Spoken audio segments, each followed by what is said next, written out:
Bonjour à tous et bienvenue sur Proximité Web TV pour votre émission Au cœur de la tanière. Au cœur de la tanière, vous le savez, l'info focus sur l'actualité des Panthères du Gabon. Nous sommes là pour débriefer cette rencontre du 16 novembre 2020. Scorpions de la Gambie, Panthères du Gabon. Les Panthères qui s'inclinent en Banjul sur le score de 2-1. Je suis sur ce plateau accompagné de M. Mbika Messi Saturnin, alias Le Coq, du coach Mbachi, Michel Mbachingoma, mais également de Berlek Lekobat. Messieurs, bonjour. Bonjour, Herman. Heureux de vous retrouver sur ce plateau de cette émission Au cœur de la tanière. C'est réciproquement. Un peu triste, je vous sens un peu froid. Non, Oui. l'esprit patriotique. Ok, alors nous sommes là devant le stade de l'amitié. Ensemble, nous allons débriefer cette rencontre des Panthères du Gabon du côté de Banjul. Dans la première partie de votre émission, nous allons rester essentiellement sur le terrain. Et dans la deuxième partie, nous allons évoquer tout ce contexte qui a prévalu avant cette rencontre contre cette équipe des Scorpions de la Gambie. Messieurs, tout de suite, une question déjà peut-être pour le coach. La prestation des Panthères du Gabon. Quel sentiment au sortir de cette rencontre? Bien, merci de m'avoir donné la parole. Déjà, vous savez, nous sommes en compétition et à partir du moment où nous sommes en compétition, tous les coups sont permis. Hier, nous avons eu une défaite qui fait mal, certes, mais nous restons toujours dans la course. Et qu'à cela nous tienne, les garçons ont pu montrer ce qu'ils ont pu dans les tripes. Avec tout ce qui s'est passé, c'est sûr qu'on reviendra, mais on a eu vraiment une prestation assez décevante. Sous cette deuxième mi-temps. Oui, vraiment, c'est ce qui fait mal, le plus mal. Du gardien. Alors, Le Coq, avec vous, on constate quand même que cette première mi-temps elle est dominée de bout en bout par cette équipe des Panthères du Gabon. Oui. Mais pendant nos temps forts, on n'arrive toujours pas à tuer des matchs, à scorer. Comment on fait pour aider des garçons, ces attaquants, à être plus efficaces devant le but? Qu'est-ce qu'on doit faire pour que ces garçons arrivent à finir ces actions que nous avons pendant ces différentes rencontres? Bon, moi je pense que le football est collectif, mais ça se gère individuellement. Moi je pense que les garçons comme Boupenza, Bouanga et même Pierre-Emerick Aubameyang devraient avoir ce ratio émotionnel pour leur permettre de faire la différence.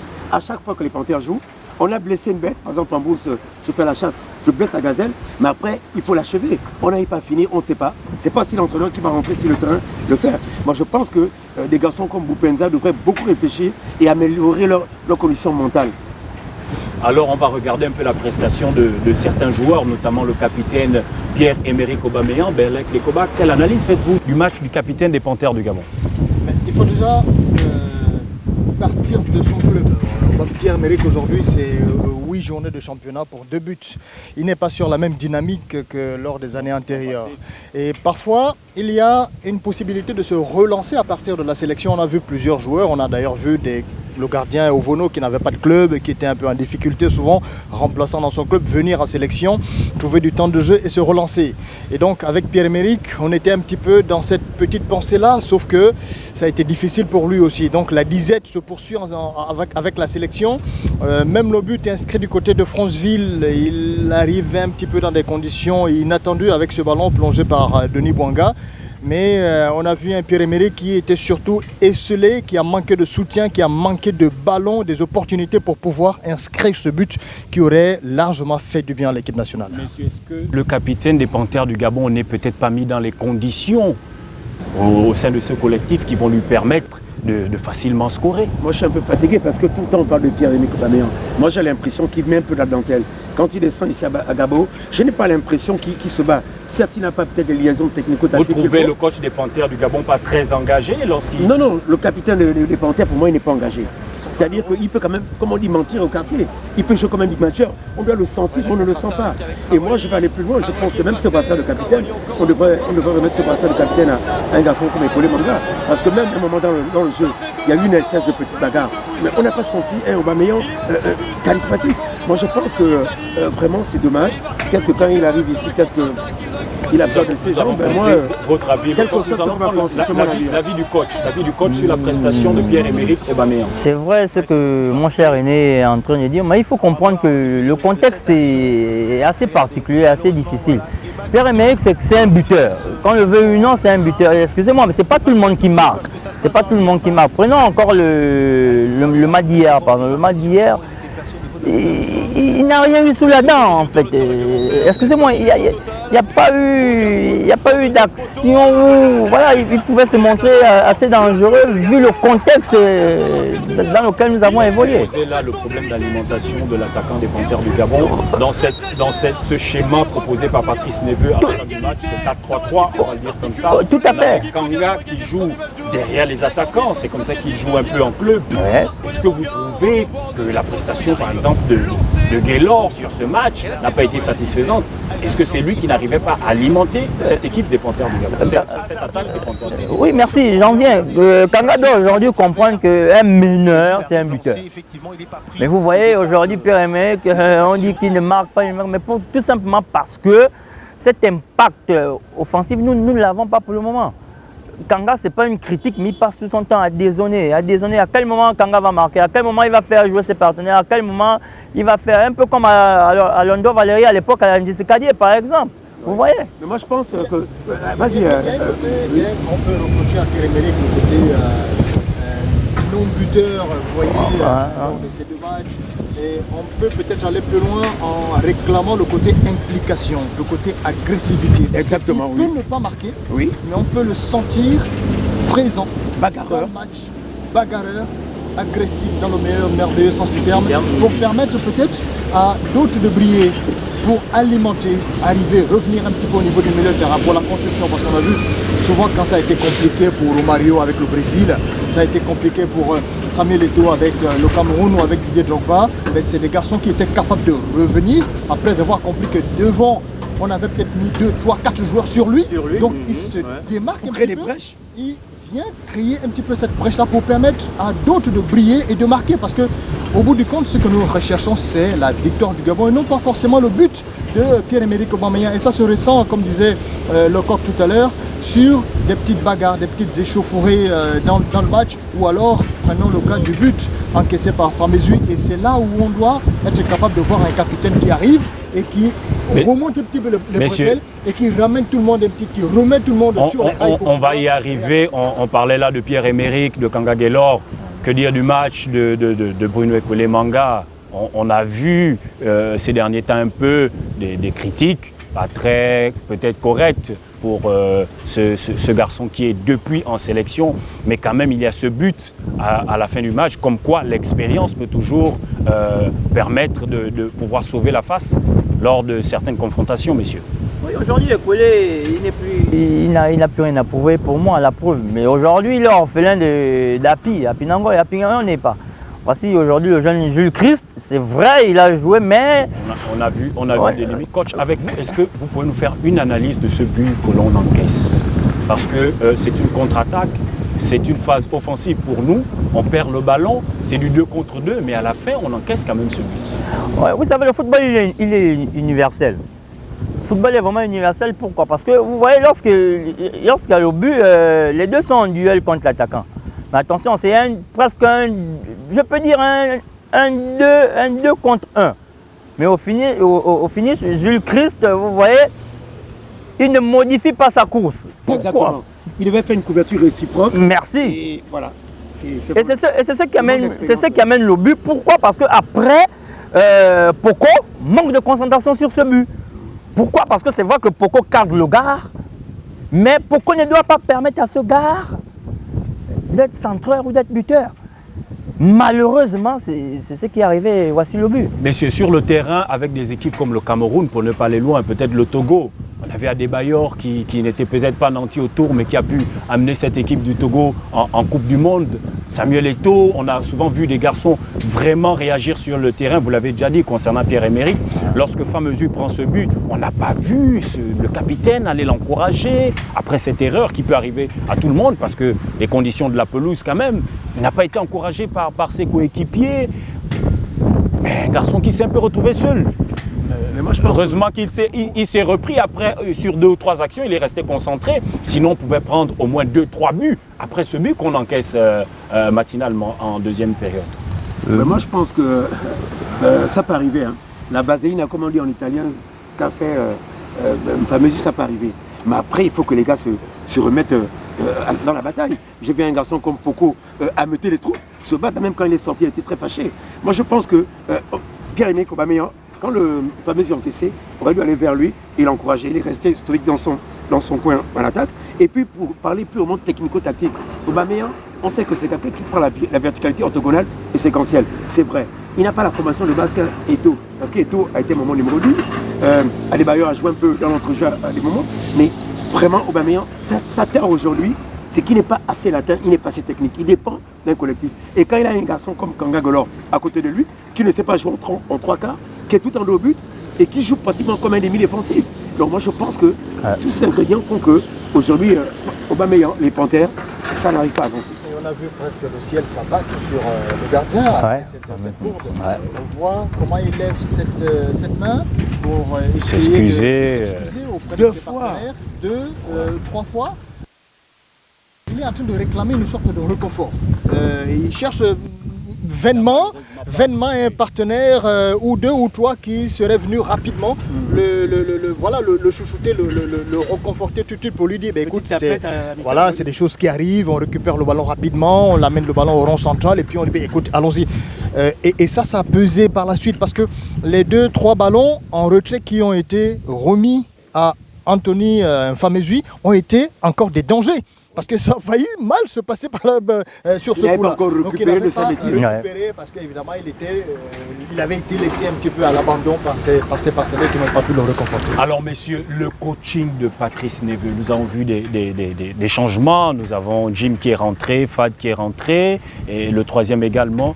Le coaching de Patrice Neveu, ses choix tactiques pendant ce match, coach, nous allons commencer avec vous. Le coach il fait avec ses armes, il ne fera malheureusement pas autrement.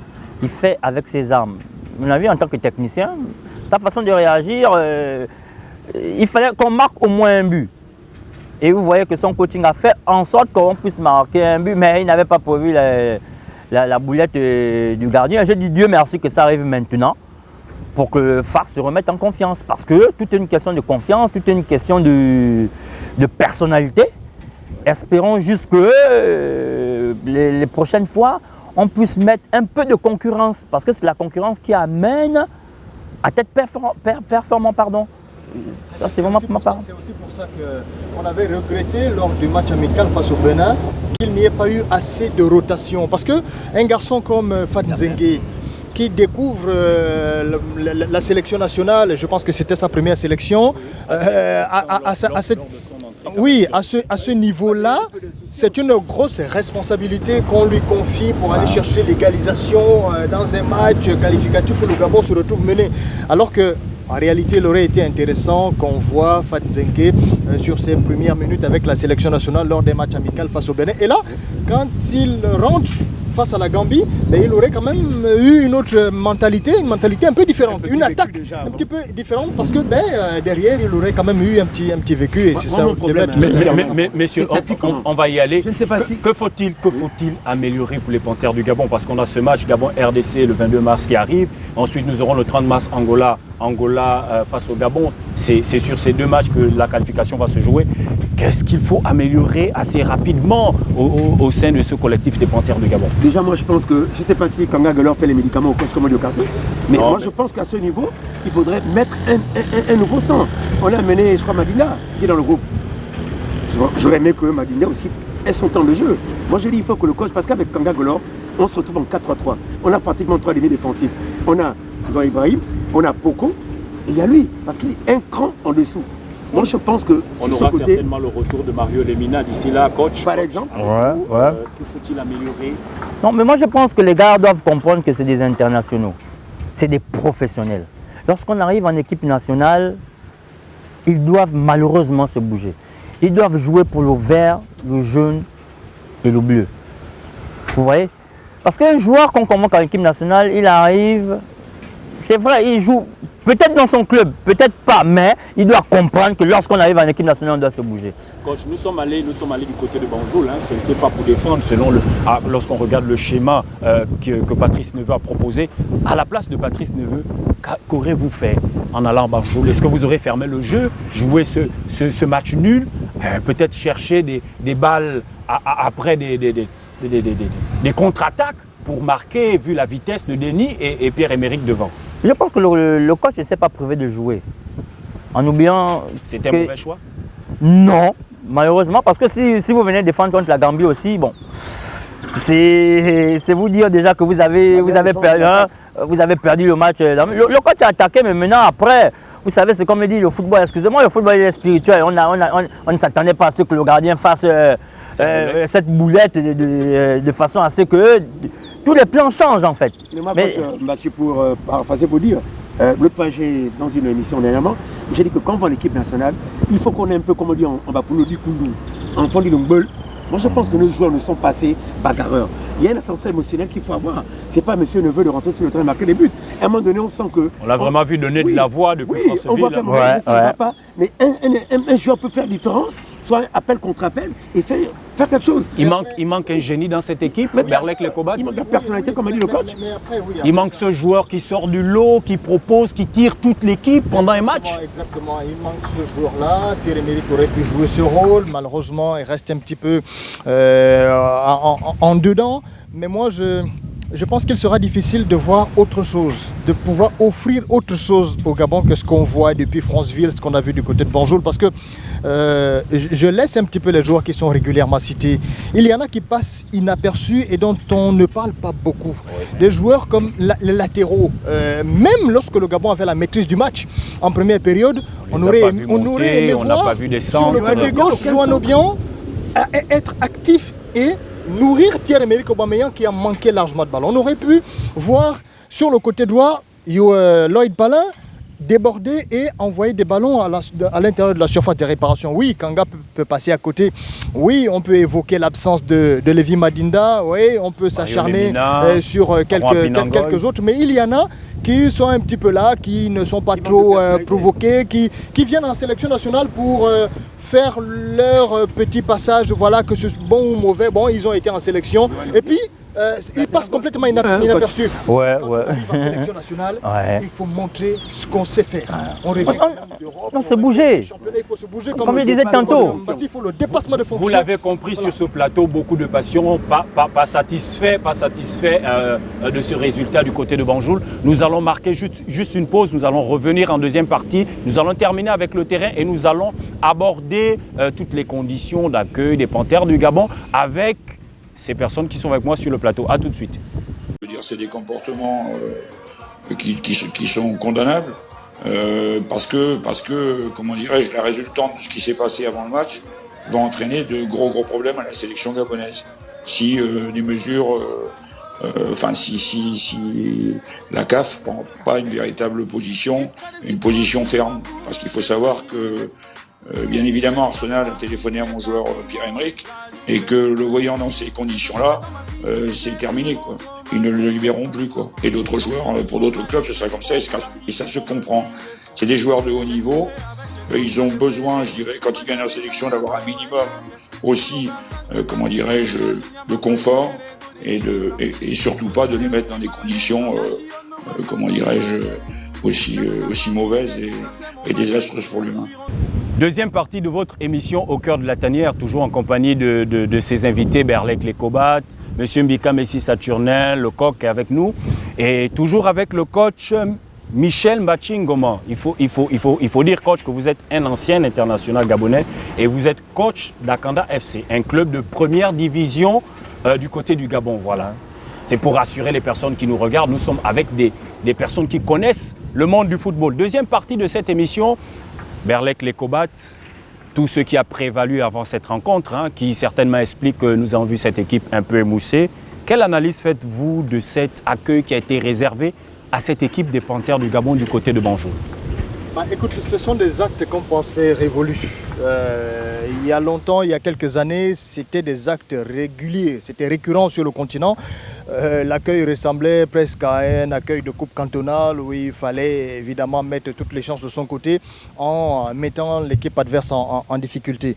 Donc c'est un petit peu une réception à l'africaine, j'espère que les instances continentales, donc la CAF, j'imagine qu'il s'est déjà saisi du dossier d'ailleurs, va essayer de pousser la réflexion, les discussions un peu plus loin pour peut-être pas invalider le match ou alors faire reprendre le match, je ne sais pas si on va en arriver là, mais peut-être pour adresser des sanctions à la hauteur de tout ce qui s'est passé pour évidemment faire en sorte que les prochaines équipes ne soient pas tentées d'avoir la même réaction, de reproduire ce qui s'est passé du côté de Banjul. Mais en même temps, j'ai un peu l'impression qu'on a donné le bâton à la Gambie pour pouvoir se faire frapper. Parce que tout ce qui est arrivé, si l'équipe du Gabon avait voyagé le vendredi, puisqu'il y avait déjà eu quelques promesses malheureuses du côté de la Gambie, ben on serait arrivé samedi, on aurait vécu tous ces événements peut-être le samedi dans la journée et on aurait eu le samedi après-midi, le dimanche, pour pouvoir se reposer et mieux attaquer le match. Le Gabon qui reste de 23h pratiquement à 7h du matin à l'aéroport. Il y a quand même l'ambassadeur qui est là, qui représente le chef d'État, Ali Bongo. Il y a le ministre des Sports qu'on a vu avec les passeports des joueurs. Il y a le président de la fédération, Pierre-Alain Mungengi. Messieurs, comment comprendre qu'on ait pu garder cette équipe-là pendant toutes ces heures? Juste parce qu'il faudrait comprendre que nous sommes en compétition. C'est un peu comme être dans une guerre où vous n'avez pas d'armes en fait. Nous sommes en compétition. Et les Gambiens avaient préparé leur petit coup. Nous, on n'a pas suivi. C'est comme le frère disait, il fallait juste que on soit temps à Banjul et voilà. Parce que c'est après tout ce qui crée toutes ces lacunes et ainsi de suite. Quelles sont les responsabilités? Qui sont les personnes responsables quand même de ce que nous avons vu du côté de Banjul? Est-ce que l'État gabonais, la fédération gabonaise a une part de responsabilité?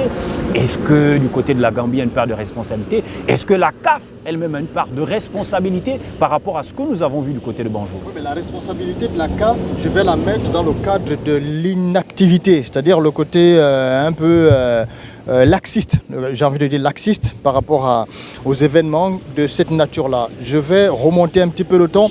Lors des éliminatoires du mondial russe en 2018, la moitié de l'équipe gabonaise souffrait d'une gastro du côté du Maroc. Oui. Et une bonne partie du staff aussi. Et on dénonçait un petit peu la qualité du jus d'orange qui avait été servi à la sélection gabonaise.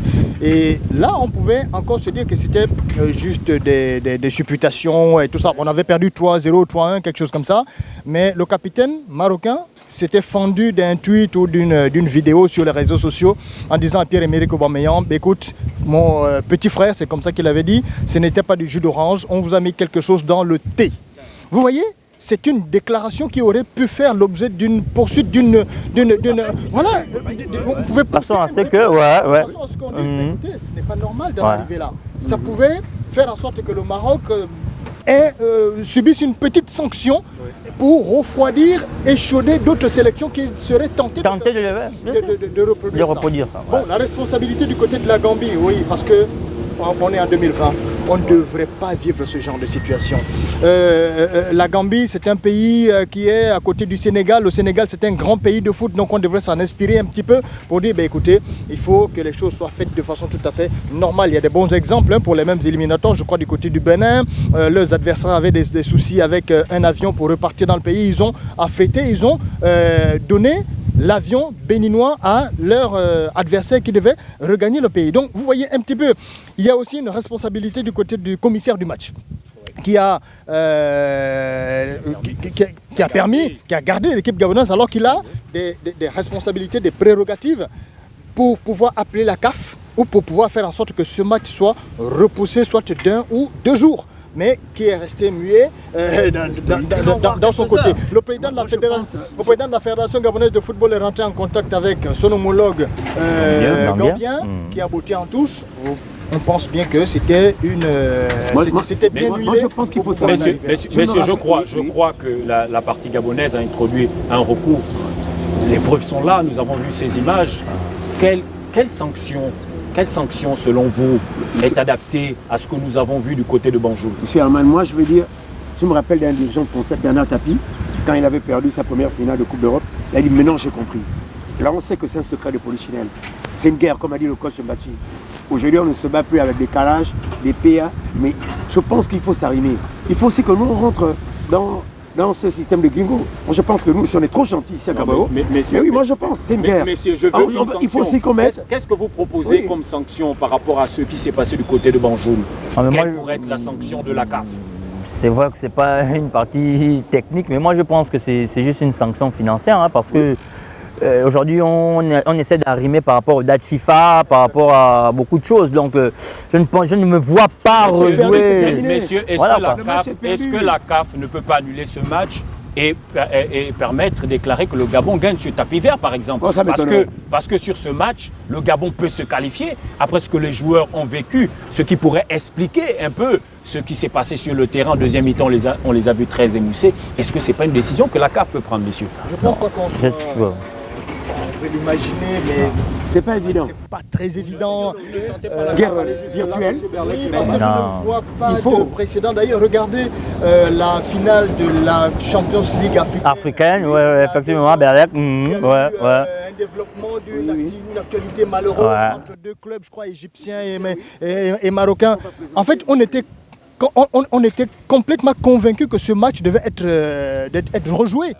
Mais par la suite, voilà, et donc l'équipe qui avait gagné presque de façon frauduleuse a été déclarée vainqueur, le trophée y est allé. Donc vous voyez, à partir de là, il est quand même difficile de penser que ce qui s'est passé à Banjul fasse l'objet d'une reprogrammation ou alors d'un report, ou alors de faire en sorte que le Gabon a gagné sur tapis vert. Difficile pour les Panthères du Gabon. Quelles sont les leçons, messieurs, que nous devons en tirer par rapport à ce qui s'est passé du côté de Banjul pour le Gabon?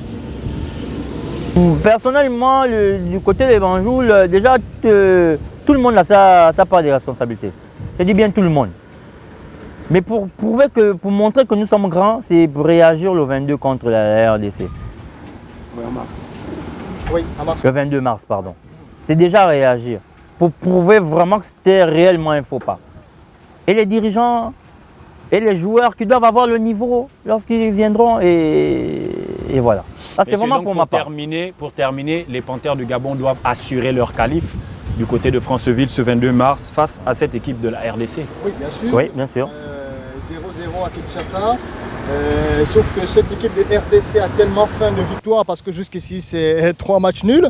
Donc, en fait, le Gabon a réussi à se compliquer l'équation, à se mettre en difficulté parce que même en termes de goal average, à Franceville, on aurait pu le soigner parce que ça peut se jouer à la petite différence de but vers la fin.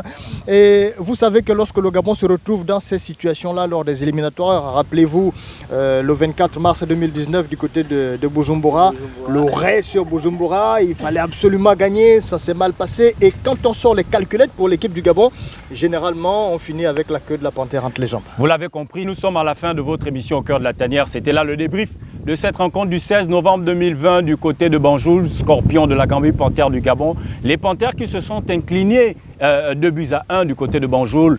Dans cette poule D, maintenant, les Panthères qui ont été rattrapés au point première de cette poule, Scorpion de la Gambie, deuxième Panthère du Gabon, 7 points. Ces deux équipes, à la différence de but, nous sommes dévancés par cette équipe. Nous allons nous retrouver certainement pour ce match du 22 mars qui arrive, comptant surtout toujours pour cette phase de la qualification Cameroun 2021. Merci de nous avoir suivis et bonne suite de programme sur Proximité Web TV. À très bientôt. Ciao, ciao.